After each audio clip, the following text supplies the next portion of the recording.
Ако мислите дека струмичани јадат поевтин зеленчук од останатите градови во земјава, се лажете. Затоа доволно е да го посетите пазарот на големо во овој град. Празен е. Причината е што нема повеќе производители во толкав број како порано, а тие што останале продаваат на откупните центри.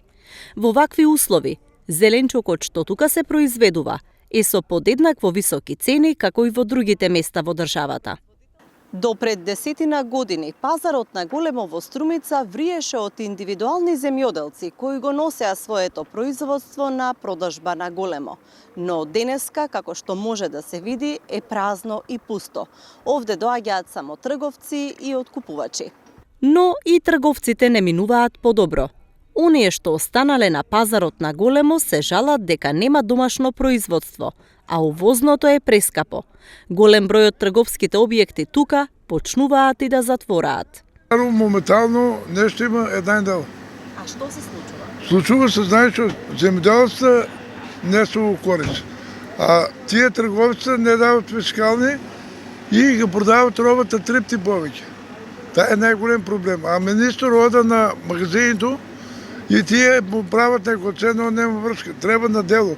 Ја види там контейнеру колку ѓубри има, колку се фрля роба. Они на това не гледат. Но и земјоделците веќе не доаѓаат тука. Па се плашат. Нема цена, нема трговци. Значи трговците прават пари, а земјоделецот нема ништо за него. Земјоделските здруженија велат дека сликата е поразителна и по нивите. Цели парцели се запустени.